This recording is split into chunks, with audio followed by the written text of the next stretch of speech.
Hello, this is Business Connect, and today, as usual, I'm joined by my co-host, Charles Odi. Charles, how you doing? I'm very well this morning. Excellent.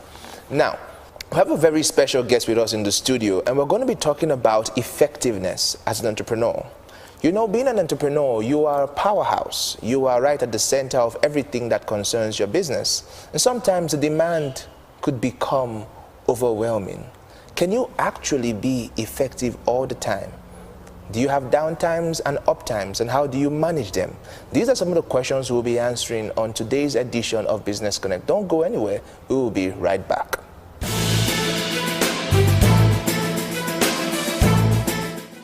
There is a life full of unlimited possibilities. There is a solution to every situation you may be going through. Yes, your life can be beautiful. You can experience complete transformation in every area of your life. Love World Plus Response Center is here to show you how. Contact us through our various platforms for prayers, counseling, inquiry, and contributions. Call the numbers now showing on your screen. Send an email to info@loveworldplus.org or chat live with us at real time. Log on to www.loveworldplus.org. God bless you.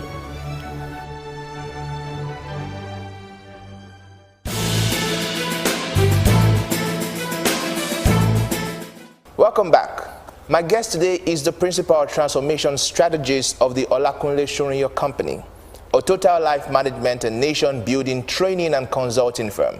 The company works with leaders of various arms of governments and NGOs, as well as businesses and institutional leaders at all levels.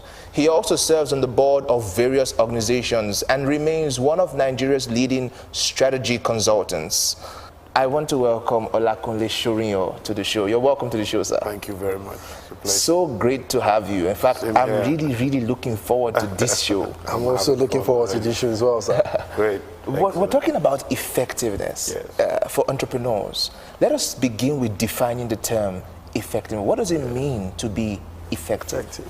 You know, first of all, when you are effective, you have clarity about a subject or an issue or an endeavor, and then you are able to use that clarity to find options that are available to you and to know the most important options to embrace as a matter of supreme urgency and to commit to that option. That is being effective. And so you then have people who are busy doing a lot, and that strikes the difference between being active and being effective, because effectiveness is activity with a goal, with a sense of mission and thoroughness that gets the job done. Activity is the same investment of time and energy, but really does not pursue a clear-cut goal. So the clarity to find options, to use that clarity to embrace those options, the most important, the most meaningful of those options, and to embrace them as a matter of high, supreme urgency. That is effective. That's what makes it effective. So, is there a difference between effectiveness and efficiency? Well, yeah, you know, efficiency has to do with, you know, you have this rhythm that gets things going. When you are efficient, it means that all of the, it's like an aggregation of your effectiveness. So when you are an effective person, over time, you know, because you have a process that allows you to be effective. So the result of your effectiveness is what they now call efficiency. Beautiful. So now let's look at the behavioral level. What makes people effective and others ineffective? Yeah, I think, like I said, it begins with clarity. A lot of people are not clear about the goal. They are not clear about the why of the goal. And so they are motivated a lot of times by so many other variables that does not impact on their essence or their meaning as individuals. So, for example, you are in a third world environment. Yes. Your economics has become your most important priority. Sadly so, because there are other variables like your purpose, you know, like your assignment in life, like your fulfillment, like your meaning, you know, but in an environment with acute ignorance, with a lot of fear and opacity, it's difficult for you to reason beyond the limits of your economics. Yes. And so your economics becomes the primary driver of your commitments. So that keeps you suboptimal, because as a human being, you are only allowed to function at a level. You are designed to function at a level. You only perform to installed capacity. Everything on earth performs only to installed capacity. So a 40 kVA generator cannot perform like a 100 kVA generator. A 2 horsepower air conditioner cannot do what a 4 horsepower can do. So you perform to installed capacity. Now, what happens if you are unaware of what is installed, how you are designed? So you then try to get a 25 kVA generator to perform like a 40 kVA generator because you are unaware or you are not clear about its true capacity. So there's this self-awareness that is essentially missing in people, and people are committed to their value in terms of what their economics can protect. So that is the singular driver of commitment. So with that, you'll be doing a lot, but you'll be suboptimal. You will not be effective, really. But you'll be doing a lot. You'll be doing a lot. There's some people who criticize, they say, a lot of people who are looking to achieve purpose, you're trying to create a vision. Hey, go and sort out your hunger issues. Go and get food on your table. And it's like getting food on your table is a smart way to go. But from what we're discussing now, it's like not quite so. No, it can't be so because, first of all, because you are human, you are born to solve a problem. You are born to solve problems for people. There's a reason why you are here, actually. There's nothing that is not designed or born with a purpose. Your design, you know, is actually subject to your purpose. It is the purpose of a thing that determines the design of the thing. You have to establish the why of a thing before you make the thing. So before you make a pencil, you have to ask yourself, what is it going to do? Exactly. We want to solve this problem, and we need this kind of equipment to solve this problem. So your purpose precedes your design, it precedes your plan, it precedes your everything that you have to do. So it begins with your purpose. Now, if you do it the other way around, you know, you create a malfunction, you know.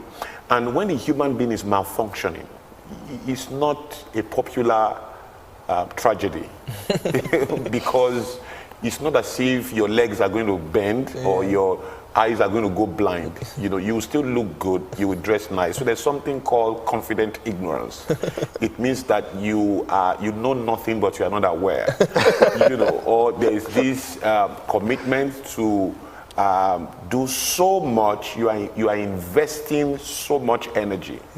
There's momentum, but there's no direction. So you find that there's a difference between movement. Like I've said to a lot of people, there's movement, there's progress, there's motion.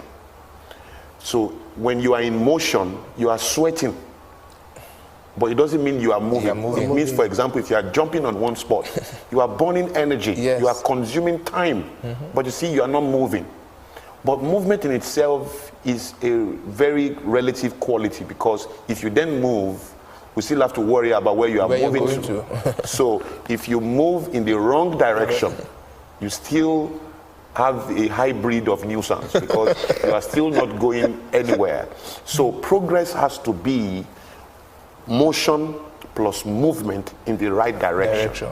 And that is when you are becoming, you know, optimized. So there's a lot of motion backed up with movement in the right direction. What you have is that people are in motion, they are moving, but not necessarily in the right direction. So they are either suboptimal or completely ineffective. Wow. Let's look at those three sets of people and try to see symptoms that can identify them. The first set of people are those who have motion, activity, no movement. Some other people have activity with movement, but in the wrong direction. Then the third set of people have activity, movement, and the right direction. So let's look at, how do I identify where I am? How do I know which one? You know, the first thing is there's a lot of assumptions about people that allows them to overrate their ability to interpret way forward.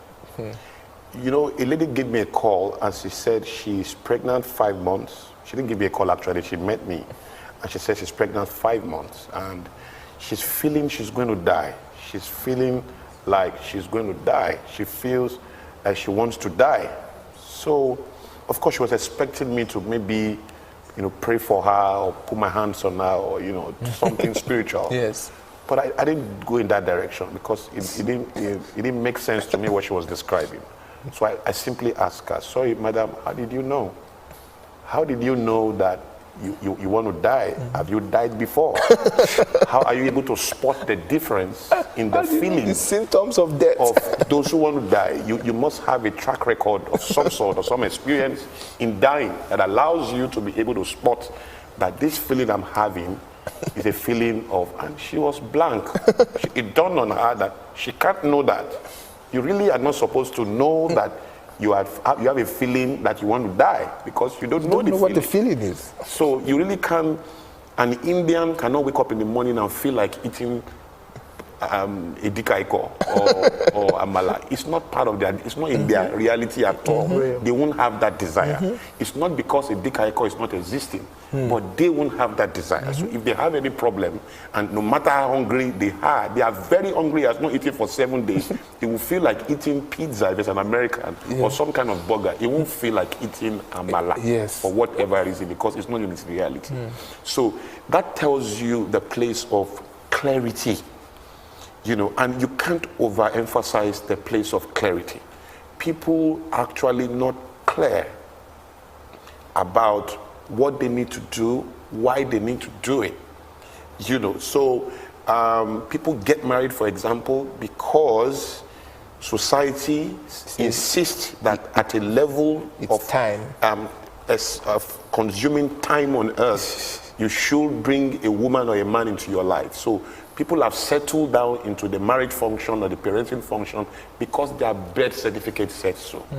You know, they are busy trying to meet the weak standards of society that says that once you are 35, you should be married. So once they are 35 and they are not married, they are worried. And then they get into the marriage situation and they are suboptimal, they are malfunctioning. And they are not, because they are not driven into that marriage situation because of the commitment to allow another human species to find the kind of attention, resources, and drive his or her individuality deserves. That's not what drove them into that commitment. What drove them there is that, I'm 35, I need to settle down. So you settle down to create stress and pain for people that you love, not because you want to, because people are sincerely clueless. So you don't want to create pain, but your ignorance allows you to create pain. You make promises to yourself again and again. You break as many as you make. Not because you want to break it, but you are not empowered to keep it. You are not empowered to keep that promise. So it works in business, it works in the family situation, it works in relationship. People, there are books about how to have sex, there are books about how to build a house. You know, there are ways you can go about all of these things and learn them. But people become parents by default. People just assume that they can be good parents by default, like you can be old enough for any level of responsibility. If that is true, it means that somebody can be old enough to be a CEO and somebody can be old. All old people should be very rich and prosperous.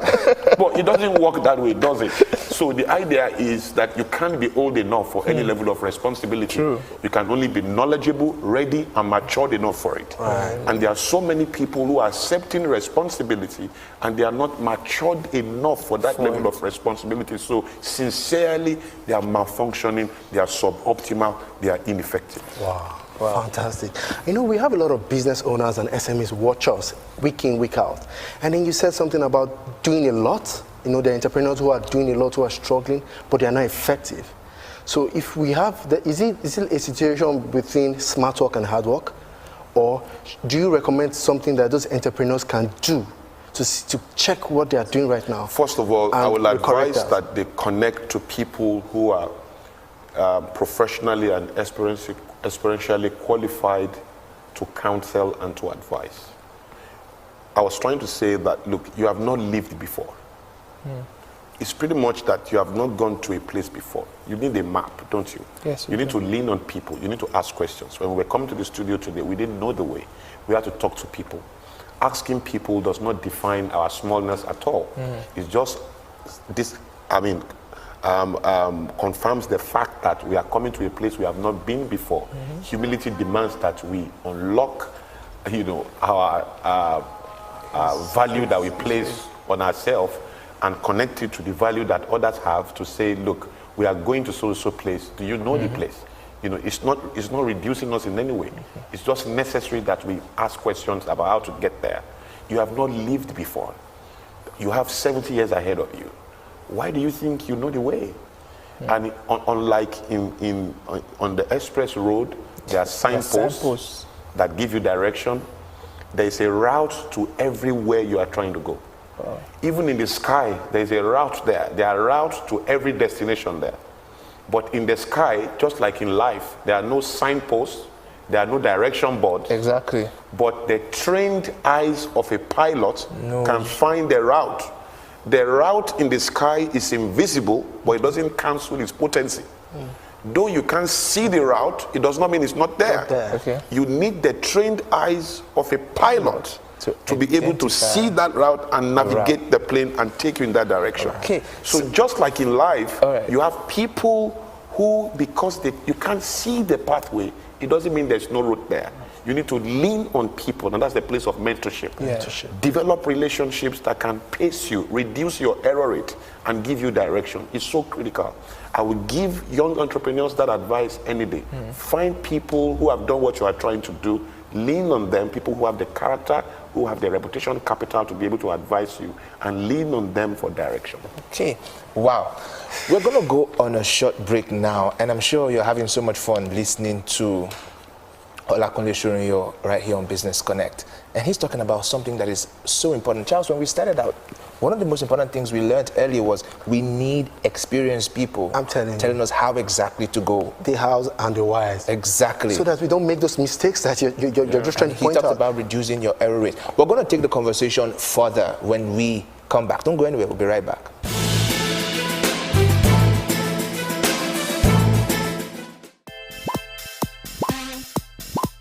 Level Plus is now on your mobile format and connects you in real time. You can now watch your favorite programs, episodes, live shows, prayer shows, features, live TV, archived videos, and lots more.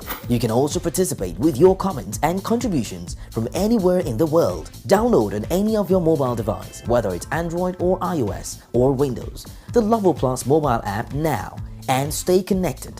Level Plus, totally you.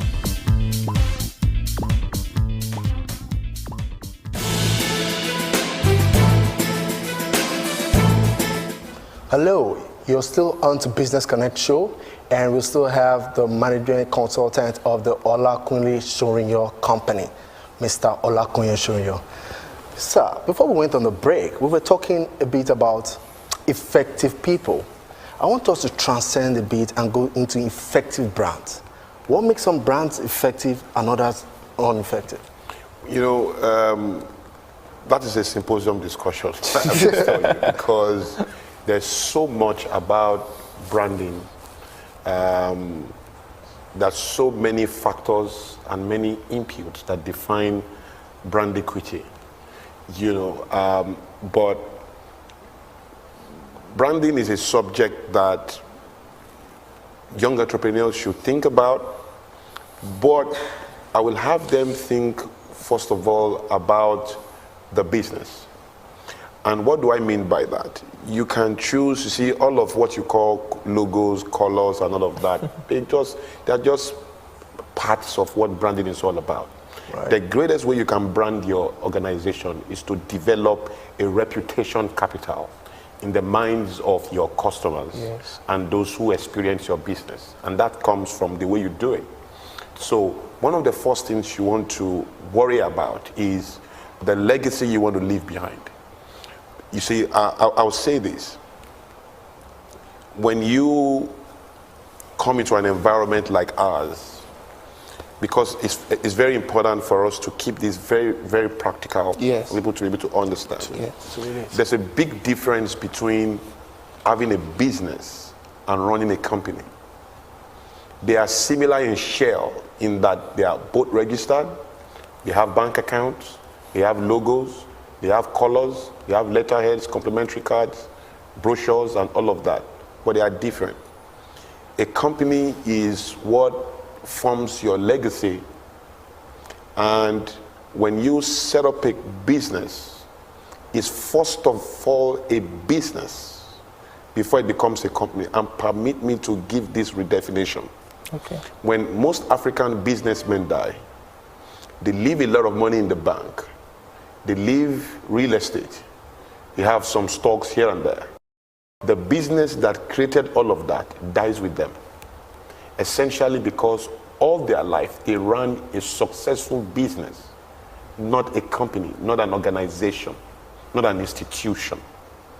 And so if you think Japan, what do you think about? You think about Toyota, Electronics. Honda, Mitsubishi, Panasonic. You can go on and on. If you think Korea, you think LG, you think Kia, you think Hyundai, Samsung. If you think Germany, you think Mercedes-Benz, BMW, Opel, Volkswagen, Yes. Saab, Heineken. If you think France, Renault, Peugeot. If you think America, you can't even stop. Google, Yahoo, Twitter, Coca-Cola, GM, Ford, Chrysler. So many big brands are there. When you look at third world nations and the poorest countries in the world, there's no global brand out there we have the Dangote. that is, with due respect, with a lot of with due respect, Dangote is not what I'm talking about. And I say so not to spite Yes. Dangote's organization or the Dangote group. They make a lot of money, and that's where I'm going. Yes. It's not about making a lot of money. It's about, doing business in such a way that people of diverse cultures are trading with you. Again, it's about thinking about business with a global view, that allows purchasing power to be attracted from different parts of the world and bring to headquarters at home in a way that impacts on GDP and per capita income.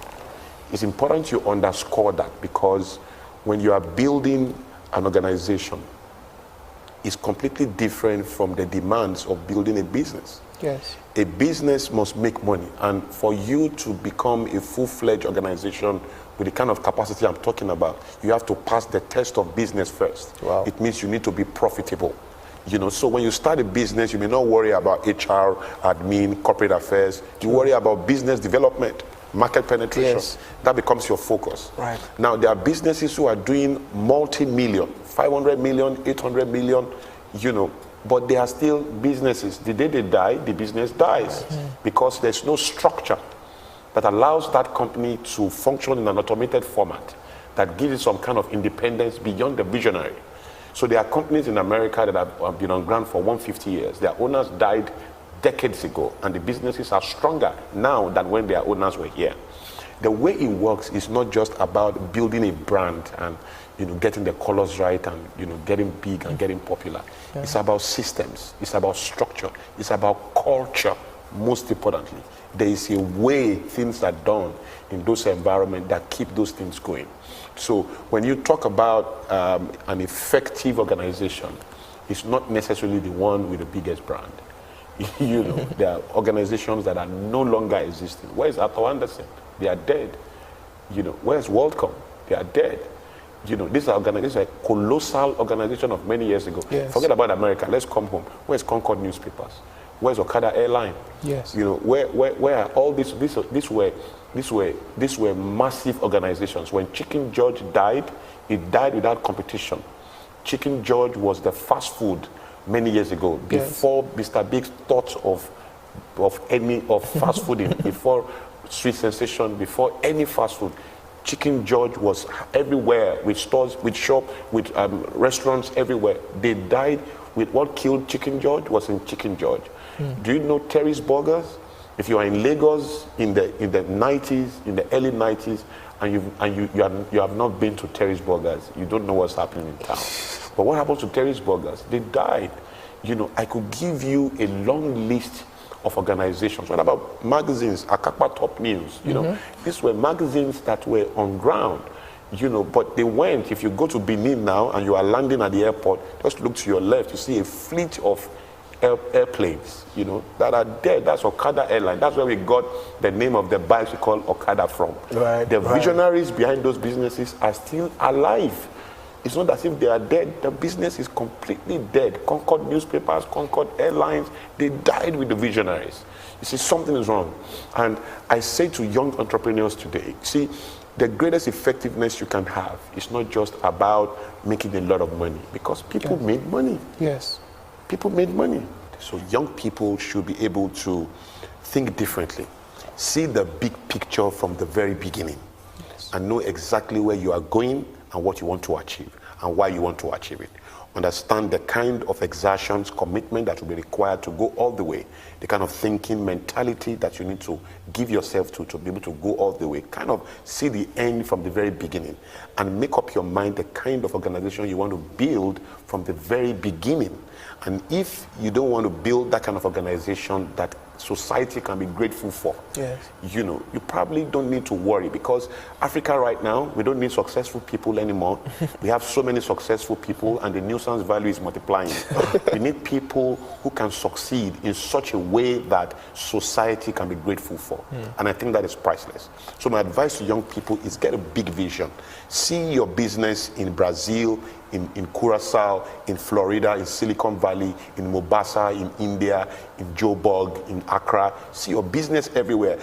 We need people to dream big dreams and to have the commitment to make it happen. The people, economies are strong because there are people with big dreams. And you know, with somebody, I think you mentioned Dangote, you know, what we are discussing is not to discount the great efforts going there. The business will get to that level, the organization will get there, but it's not where we are, and Dangote is not the benchmark, you know, but it's a fantastic organization to rally around, you know, and we should keep having the hope and the expectation to get there, but that is not the benchmark.